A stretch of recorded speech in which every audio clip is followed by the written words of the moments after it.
আসসালামু আলাইকুম। আশা করছি সবাই ভালো আছেন। আজ আমরা জার্মান কানেক্টরের নিয়ে আলোচনা করব। কানেক্টর বলতে আমরা বুঝি যে দুটা সেন্টেন্সকে যখন আমরা একসাথে করতে চাই, যখন দুটা সিম্পল সেন্টেন্সকে আমরা একসাথে করব, তখনই মেইনলি আমরা কানেক্টরটা ইউজ করি। অর্থাৎ দুটা বাক্যকে যে সংযোগ করে সেটাই হচ্ছে কানেক্টর। তো আমরা এই যে কানেক্টর বা এই যে বাক্যগুলোকে একত্রিত করার মাধ্যমে আমরা যে কথাটাকে আরো স্পষ্টভাবে বলতে পারি, এই জন্য মূলত আমরা এই কানেক্টরটা ইউজ করে থাকি। যেমন আমি বই পড়ি, আমি চা খাই। আমি বই পড়ি, আমি চা খাই। দুইটা কিন্তু আলাদা বাক্য। তো আমরা যখন এই দুইটা বাক্যকে একটু সুন্দরভাবে বলতে চাই, তখন আমরা কি বলতে পারি? আমি বই পড়ি এবং চা খাই। বই পড়ি এবং চা খাই। এই যে বাক্যটাকে একটু স্পষ্টভাবে বললাম, একটু সুন্দরভাবে বললাম। এই যে এবং কি ইউজ করলাম? এবং ইউজ করলাম। এই যে এবং ইউজ করার মাধ্যমে কিন্তু আমাদের এই যে চার্জটা বা এই যে সেন্টেন্সটা সেটা অনেক সুন্দর হলো। তো এই যে কোনো বাক্যকে যখন আমরা এরকম মানে কানেক্ট করব, কোনো একটা কানেক্টর দিয়ে দুটা বাক্যকে একত্রিত করব, তখন আমরা এই কানেক্টরটা ইউজ করে থাকি। তো জার্মান ভাষায় দুই ধরনের কানেক্টর রয়েছে। একটা হচ্ছে পজিশন নুল আর একটা হচ্ছে পজিশন আইন্স। তো পজিশন নুল কোনটা? এই যে হাউপজার্স যে কানেক্টর গুলো আছে, হাউপজার্স কানেক্টর, আর একটা হচ্ছে নেবেনজার্স কানেক্টর। তো হাউপজার্স কানেক্টর বা কোঅর্ডিনেটিং কনজাংশন মেইনলি পাঁচটি। তো আমরা এখানে এমনি সুম্বাইসফিল দিয়েছি। আমরা নিচে দেখবো যে এই যে নুল পজিশনের কানেক্টরগুলো কোনগুলো। তো আজকের ভিডিওতে আমরা মূলত এই যে কানেক্টর নুল পজিশনের যে কানেক্টরগুলো সেগুলো নিয়ে আলোচনা করবো, অর্থাৎ হাউপজার্স কানেক্টর নিয়ে আজকে মূলত আমরা আলোচনা করব। এবং পরবর্তী ভিডিওতে আমরা নেবেনজার্স সম্পর্কে দেখব। তো ঠিক আছে, তাহলে আমরা আজকে শুরু করি। তো আমরা এখন কানেক্টর অর্থাৎ নুল পজিশনের যে কানেক্টর অর্থাৎ হাউপজার্স কানেক্টরটা নিয়ে একটু দেখি। তো আমাদের এখানে দেখেন দুইটা বাক্য দিয়ে দিছি। একটা হচ্ছে দাস ইস্ট আনা, এই হয় আনা, সি ইস্ট 20 Jahre alt, তার বয়স 20 বছর। আমরা যখন A1 লেভেলে আছি, A1 লেভেল শিখছি, তখন কিন্তু আমরা এভাবে শিখেছি, তাই না? কিন্তু আমরা যখন একটু A1 লেভেলের শেষের দিকে বা A2 লেভেলে উঠবো, তখন কিন্তু আমরা একটু কানেক্টর ইউজ করা শিখবো, যাতে বাক্যটাকে একটু সুন্দর লাগে, সুন্দর শোনায়। ঠিক আছে? যেমন দাস ইস্ট আনা উন জি ইস্ট 20 Jahre alt, এই হয় আনা, তার বয়স 20 বছর। তো এই যে আমরা একটা কানেক্টর ইউজ করলাম এবং একটা কানেক্টর ইউজ করলাম, তো এই কানেক্টরগুলো যখন আমরা ইউজ করবো তখন বাক্যটাকে একটু সুন্দর শোনাবে। হ্যাঁ, তো আমরা একটু বাক্যটাকে একটু অ্যাডভান্স লেভেলে বা একটু ভালো শোনানোর জন্য, একটু স্পষ্টভাবে বলার জন্য আমরা যখন দুটা বাক্য বা তার বেশি বাক্যকে কানেক্ট করি বা সংযোগ করি, তখনই আমরা এই কানেক্টরগুলো ইউজ করে থাকি। তো আমরা মেইনলি আজকে যে পজিশন নুল অর্থাৎ হাউপজার্স যে কানেক্টর, সেটা কোনো বাক্যের কোনো সেন্টেন্স স্ট্রাকচারে পরিবর্তন ঘটায় না। কেন বললাম যে সেন্টেন্স স্ট্রাকচারে পরিবর্তন ঘটে না? কারণ আমরা যখন নেবেনজার্স দেখবো, তখন দেখবো যে সেন্টেন্স স্ট্রাকচারে একটা পরিবর্তন ঘটাবে। হ্যাঁ, কিন্তু হাউপজার্স কানেক্টর যেগুলো, সেগুলো সেন্টেন্স স্ট্রাকচারে কোনো পরিবর্তন ঘটায় না। যেমন দেখেন, এটা যদি নুল পজিশন হয়, একে আমরা নুল পজিশন ধরে রাখি, এটা নুল পজিশন, তাহলে এটা আইন্স, এটা হচ্ছে সোয়। তাহলে ভার্বের পজিশন আমরা কি জানতাম? সবসময় দ্বিতীয় পজিশনে থাকবে ভার্ব। এখানেও দেখেন আইন্স, এটা নুল, সোয়। তাহলে এখানেও কিন্তু ভার্বের পজিশন 2 নাম্বার আছে, অর্থাৎ আমরা কিন্তু ভার্বের কোনো পজিশন চেঞ্জ পাচ্ছি না। তো ভার্বের পজিশন যদি 2 হয়, তাহলে এটা কি? এই যে নুল পজিশন না, এই জন্য এই কানেক্টরগুলোকে মেইনলি আমরা নুল পজিশন ধরে রাখি। কেননা এই কানেক্টর যখন ইউজ হয়, তখন আমাদের কোনো সেন্টেন্স স্ট্রাকচারের পরিবর্তন হয় না। ঠিক আছে? তাহলে এই যে কানেক্টর, এই যে নুল পজিশনের কানেক্টর, এগুলো খুব বেশি না, এগুলো শুধুমাত্র 5টা। শুধুমাত্র 5টা, অর্থাৎ নুল পজিশন অর্থাৎ হাউপজার্স কানেক্টর হলো 5টি। হাউপজার্স কানেক্টর বা নুল পজিশন কানেক্টর বা কোঅর্ডিনেটিং কনজাংশন যাই বলেন না কেন, সেগুলো হচ্ছে 5টি। তো এখানে আমি একটা সূত্র লিখে দিছি যে ওসুদা, যদি আপনি এটা মুখস্থ করতে পারেন, তাহলে আপনাদের এইভাবে মনে রাখতে হবে না। কিভাবে? যে ওতে কি অডা, এসতে জনজান, উন্ড, দেন, আবা, আবা। ঠিক আছে? তো এইভাবে আপনারা মুখস্থ করতে পারেন। ওসুদা, যদি এটা মাথায় রাখেন, তাহলে আমাদের এই যে হাউপজার্স কানেক্টর কোনগুলো, সেগুলো কিন্তু এমনিতেই মনে পড়ে যাবে। তো এখন দেখেন, অডা, অডা মানে হচ্ছে অথবা। অডা মানে আমি এখানে বাংলা ইংরেজি দুইটা মিনিং লিখে দিছি। অডাতে হচ্ছে অথবা। তারপরে হচ্ছে জনডিয়ান মানে হচ্ছে বরং, বরং, রেদার, বরং। উন্ড মানে হচ্ছে এবং। দেন মানে হচ্ছে কারণ। আবার মানে হচ্ছে কিন্তু। তাহলে অডা অথবা জনডিয়ান, বরং, উন্ড এবং, দেন, কারণ, আবার, কিন্তু। যেগুলো আমরা বাংলা সহ মুখস্থ করে ফেলবো। তাছাড়া কিন্তু আমরা বসাতে পারবো না, তাই না? যখন আমরা কোনো সেন্টেন্স বলবো, এই বাংলাগুলো যখন যেটার ভিতরে আসবে, তখন আমরা সেই কানেক্টরটা সেখানে ইউজ করতে পারবো। তো এটার একটা সুবিধা কি, এখানে আমাদের কোনো সেন্টেন্স স্ট্রাকচারে পরিবর্তন করতে হয় না। এটা বসাবো, সিম্পলি যে সেন্টেন্সটা আমরা লিখবো, সেই সেন্টেন্সটা সেভাবে আমরা লিখে ফেলবো।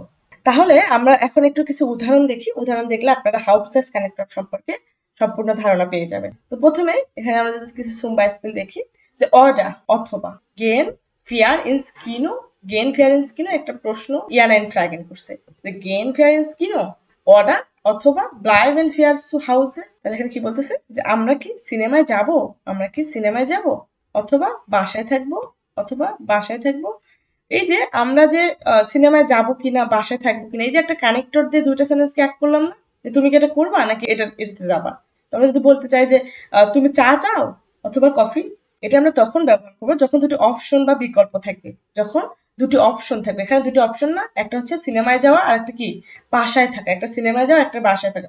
এই যে যখন আমরা দুটি অপশন পাবো, কোনো কথা দুটি সেন্টেন্স আর অপশন দিব, তখন আমরা অর্ডারটা ইউজ করবো। তখন আমরা কি ইউজ করবো, তখন আমরা অর্ডারটা ইউজ করবো। যেমন মোস্টেস ডু টে অর্ডার কাফে, তুমি কি চা চাও নাকি কফি। যদিও এটা নাকি বলতেছি একটু শোনার সুবিধার্থে, কিন্তু অর্ডার দিয়ে আসলে আমরা এখানে দুটি বিকল্প জিনিস বা দুটি অপশন আছে, সেই অপশনটাকে আপনাকে বলতেছি যে তুমি এটা নিবে না এটা, তুমি এটা করবে না ওটা। এই যে কথা, যে তুমি এটা অথবা ওটা, এটা অথবা ওটা। যেমন আমরা কি মিউজিয়ামে যাব অথবা পার্কে, মিউজিয়ামে যাব অথবা পার্কে, মানে তুমি কোথায় যাবে। এই যে তোমাকে দুটো অপশন দিচ্ছি, যখন দুটো অপশন দেওয়া হবে তখন আমরা অর্ডার কানেক্টরটা ইউজ করবো। অর্ডার, অর্ডার, ঠিক আছে, অর্ডার নুল পজিশনের কানেক্টর অর্ডার। ওকে, তারপর হচ্ছে জোনডিয়ান।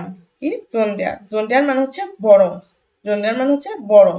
এটা হচ্ছে সাধারণত আমরা নিস্ট অর্থাৎ কাইন, কোনো সেন্টেন্সে নিস্ট অর্থাৎ কাইন অর্থাৎ না বোধক কোনো সেন্টেন্সকে, না বোধক যখন কোনো সেন্টেন্স থাকবে সেই না বোধক সেন্টেন্সকে আমরা হ্যাঁ বোধক করবো, হ্যাঁ বোধক করবো, মানে তুমি এটা করো না বরং এটা করো। তার একটা নেগেটিভ দিক তাকে বলে তাকে আমি একটা উপদেশ দিচ্ছি, তাকে একটা, অর্থাৎ আগের যে বাক্য, এই যে আগের যে বাক্যটা থাকবে সেই বাক্যটাকে পজিটিভ কিছু করতেছি বা কিছু উপদেশ তাকে দিচ্ছি। সে হয়তো কোনো ভুল কাজ করতেছে, তাকে আমি সঠিক একটা কাজ বলতেছি, তুমি এটা করো, তুমি এটা করো না বরং এটা করো। যেমন এখানে একটা উদাহরণ দিয়েছি, ডু জলস্ট নিস্ট স্পিলান, ডু জলস্ট তোমার, তোমার উচিত, নিস্ট স্পিলান খেলাধুলা না করা, তোমার উচিত খেলাধুলা না করা, জনডেয়ান বরঞ্চ ডু জলস তোমার উচিত স্টুডিয়েরেন তোমার উচিত পড়াশোনা করা। এই যে তাকে একটা উপদেশ দিলাম, তার একটা নেগেটিভ কিছু একটা বললাম, যে না বোধক কিছু একটা বললাম, যে তুমি এটা করো না বরঞ্চ তুমি এটা করো। এই যে একটা উপদেশমূলক কোনো কথা যখন আমরা বলবো, অর্থাৎ বরং যখন আমরা ইউজ করবো বরং, তখন আমরা কি করব, তখন আমরা জনডিয়ানটা ইউজ করব, তখন আমরা জনডিয়ানটা ইউজ করব। ওকে, ডাই নাম্বার যেটা সেটা হচ্ছে উন্ড। উন্ড এটা খুব সহজ, উন্ড, উন্ড মানে হচ্ছে এবং, উন্ড মানে এবং। যখন আমরা দুটি কাজ বা দুটি সেন্টেন্সকে একসাথে বলতেছি, একসাথে বলতেছি বা একসাথে ঘটতেছে, যেমন আমি জার্মান শিখি, আমি কি শিখি, আমি জার্মান শিখি এবং আমার ফ্রেন্ড ইংলিশ শিখে, এই যে একসাথে দুটা কাজ, আমি এটা করতেছি আমার ফ্রেন্ড এটা করতেছে। আমি আবার বলতে পারি যে আমি বই পড়ছি এবং আমার ভাই ঘুমাচ্ছে, আমি বই পড়ছি আমার ভাই ঘুমাচ্ছে। এই যে একসাথে বললাম, একসাথে কোনো কাজ ঘটতেছে এবং সেই কাজকে আমি কি করতেছি, একসাথে যখন একসাথে কোনো কাজ ঘটবে তখন আমি সেই কাজকে যখন একসাথে বলবো, মানে একত্রে যদি কানেক্ট করে বলতে চাই, সেক্ষেত্রে আমরা উনটা ব্যবহার করবো। অর্থাৎ দুটি কাজ, ব্যক্তি বা বস্তুকে যখন আমরা একসাথে ব্যবহৃত হয় এবং তখন আমরা যদি সেই সেন্টেন্স গুলোকে একত্রে বলতে চাই, সেক্ষেত্রে আমরা উন কানেক্টরটা ব্যবহার করব। যেমন আমি পড়ছি এবং সে খেলছে, আমি পড়ছি এবং সে খেলছে, এই যে একসাথে বললাম, একসাথে। এরকম দুটি বাক্যকে যখন একসাথে জুড়ে দিব তখন আমরা উন কানেক্টরটা ইউজ করব। যেমন এখানে দিছি ইস ল্যান্ডে ডয়েস, আমি জার্মান শিখছি, উন এবং মাইন ফ্রেন্ড ল্যান্ড ইংলিশ, আমার বন্ধু ইংলিশ শিখছে। ওকে, তারপরে যেটা সেটা হচ্ছে দেন। দেন, দেন মানে হচ্ছে কারণ, দেন মানে কারণ। এটা একটি কাজের কারণ ব্যাখ্যা করতে, কোনো একটি কাজের যখন আমরা কারণ ব্যাখ্যা করব তখন আমরা দেন কানেক্টরটা ইউজ করব। কখন ইউজ করব, যখন, যখন কোনো কাজের, যখন কোনো কাজের কারণ ব্যাখ্যা করব, যখন কোনো কাজের কারণ ব্যাখ্যা করব তখন আমরা দেন কানেক্টরটা ইউজ করব, দেন কানেক্টরটা ইউজ করব। যেমন ইস ব্লাইবে সু হাউসে, আমি বাড়িতে থাকি বা আমি বাড়িতে স্টে করতেছি, দেন কারণ ইস বিন ক্রাং, কারণ আমি অসুস্থ, কারণ আমি অসুস্থ। তাহলে আমি বাড়িতে থাকি বা আমি বাড়িতে আছি কারণ আমি অসুস্থ, এই যে একটা কারণ বললাম, এই যে আমি একটা কারণ বলতেছি। আবার আমি যদি বলতে চাই যে না আমি বাহিরে যাচ্ছি না, আমি বাহিরে যাচ্ছি না কারণ আমি অসুস্থ, এটাও কিন্তু হচ্ছে। আবার আমি বলতে পারি যে আমরা বাসায় থাকছি, আমরা বাসায় থাকছি বা আমরা বাসায় আছি কারণ বৃষ্টি হচ্ছে, কারণ কি হচ্ছে, বাহিরে বৃষ্টি হচ্ছে। বা সে আসতে পারবে না, সে আসতে পারবে না কারণ সে ব্যস্ত, কারণ সে ব্যস্ত। এই যে যখন আমরা কোনো সেন্টেন্স কারণ ব্যাখ্যা করতে যাব তখন আমরা দেন কানেক্টরটা ইউজ করবো, দেন কানেক্টরটা ইউজ করবো। তাহলে যখন আমরা যখন আমরা কারণ ব্যাখ্যা করব, যখন আমরা কোনো সেন্টেন্সের কারণ ব্যাখ্যা করব, তখন আমরা এই দেন কানেক্টরটা ইউজ করব, দেন কানেক্টরটা ইউজ করব। ওকে, তারপরে নেক্সট যেটা সেটা হচ্ছে আবা। আবা আবা মানে হচ্ছে কিন্তু, আবা মানে হচ্ছে কিন্তু। এটা দুটি বিপরীত মন্তব্যকে একসাথে করে বলতে হয়, মানে দুটো বিপরীত কথা সেটাকে আমরা কি করব, একসাথে বলবো। যদি তুমি কিছু বলো তার ঠিক উল্টো কিছু বোঝাতে চাও, তখন আমরা আবারটা ইউজ করবো। যখন তুমি একটা কিছু বলতেছো কিন্তু তুমি আসলে মেনলি উল্টাটা বুঝাতে চাচ্ছ, যেমন সে ধনী কিন্তু সুখী না। এই যে তুমি বলতেছো যে সে ধনী কিন্তু সে কিন্তু সুখী না, তুমি যেটা বলতেছো তার উল্টাটা তুমি কিন্তু মিন করতেছো, তাই না? যেমন আমার আমার অনেক খিদে পেয়েছে কিন্তু আমার কাছে টাকা নেই। আমার অনেক ক্ষুধা পেয়েছে কিন্তু আমার কাছে টাকা নেই, মানে খাওয়ার মতো আমার কাছে টাকা নেই যে আমি সেটাতে কিছু কিনে খাবো। এই যে কিন্তু ইউজ করলাম। আজকের ওয়েদারটা অনেক ঠান্ডা কিন্তু সুন্দর, যে আজকের ওয়েদারটা অনেক ঠান্ডা কিন্তু সুন্দর। অর্থাৎ বিপরীত কিছু আমরা যখন বোঝাবো, বিপরীত কিছু মানে আমি যেটা বলতেছি তার বিপরীত। যেমন এখানে আমরা একটা উদাহরণ দিয়েছি যে ইস বিন মুইডে, ইস বিন মুইডে, অর্থাৎ আমি ক্লান্ত, আবার কিন্তু ইস আরবাইটে ভাইটার, ইস আরবাইটে ভাইটার, আমার আরো কাজ করতে হবে, আমাকে আরো কাজ করতে হবে। সে যদিও ক্লান্ত তাকে কি আরো কাজ করতে হবে। ঠিক আছে, তো এইটা হচ্ছে যে আমাদের আবার। আবার আমরা কখন ইউজ করব, যখন আমরা যেটা বলবো তার ঠিক উল্টোটা মিন করব, তখন আমরা আবা কানেক্টরটা ইউজ করবো। আবার বলতে পারি যে আমি ফুটবল অনেক পছন্দ করি কিন্তু আমি ফুটবল খেলি না। Ich mag Fußball, aber ich spiele es nicht. তো এখানে যে বিষয়টা, এখানে একটা লক্ষণীয় বিষয় যেটা আমরা দেখেন, আমরা কিন্তু এখানে 5টা কানেক্টর দিয়েছি। এই 5টা কানেক্টরের ভিতরে যদি খেয়াল করেন, এই যে জন রান, আমরা যখন জন রানটা ইউজ করব তখন হচ্ছে এখানে কমা ইউজ করতে হবে। মানে যে সেন্টেন্স দুটা, যে দুইটা সেন্টেন্সকে আমরা একত্রে করতেছি সেই দুটো সেন্টেন্সের মাঝখানে তো আমরা জন রানটা বসাবো, কিন্তু এই জন্ডারের আগে আমরা কমা ইউজ করবো, অর্থাৎ প্রথম জার্সের শেষে আমরা কমা ইউজ করব। তারপর হচ্ছে দেন, দেন কানেক্টর যখন ইউজ করবো তখনও সেম ভাবে আমরা যে প্রথম জার্স যখন শেষ হবে তখন আমরা কমাটা ইউজ করব। আবার, আবারের ক্ষেত্রে সেম, এই যে যখন আমাদের এই প্রথম জার্সটা শেষ হবে এবং দ্বিতীয় জার্সটা শুরু হবে তার মাঝখানে আমরা আবার বসাবো এবং আবারের আগে আমরা এই যে কমা ইউজ করব। ঠিক আছে, কিন্তু উন্ডের ক্ষেত্রে কিন্তু কমা প্রয়োজন নেই, অর্ডার ক্ষেত্রেও কমার কোনো প্রয়োজন নেই, অর্ডার ক্ষেত্রেও কমার কোনো প্রয়োজন নেই। তাহলে আমরা আজকে এই যে নুল পজিশনের কানেক্টরটা বুঝলাম। তো আপনারা সবাই এই নুল পজিশনের কানেক্টর দিয়ে কিছু জার্স মেক করবেন, মেক করে আমাদের হোয়াটসঅ্যাপ গ্রুপে দিতে পারেন, আমরা সেটা চেক করব। তাহলে আপনাদের প্র্যাকটিসটা হয়ে যাবে এবং আমি কিছু সেন্টেন্স দেওয়ার ট্রাই করবো আপনাদেরকে গ্রুপে। ঠিক আছে, আর আপনারা ট্রাই করবেন এই যে এই ফর্মুলাটা মনে রাখার, ও সুদা, ও সুদা। আজকে ক্লাসটা কিন্তু খুবই ইম্পর্টেন্ট, কেননা এটা হচ্ছে হাউজার্স কানেক্টর। হাউজার্স কানেক্টর এটা আমাদেরকে মাথায় রাখতে হবে। দুটো সেন্টেন্সকে যখন আমরা একত্রে বলতে যাব তখন কিন্তু আমাদেরকে কানেক্টর ইউজ করতে হবে। তো আজকে আমরা শিখলাম হাউজার্স কানেক্টর এবং আমরা আগামী ক্লাসে আমরা শিখবো নেবেনজার্স কানেক্টর। তো আমরা যখন নেবেনজার্স কানেক্টর শিখবো তো অবশ্যই তার আগে আমাদেরকে হাউজার্স সম্পর্কে পুরোপুরি ধারণা থাকতে হবে, তাই না?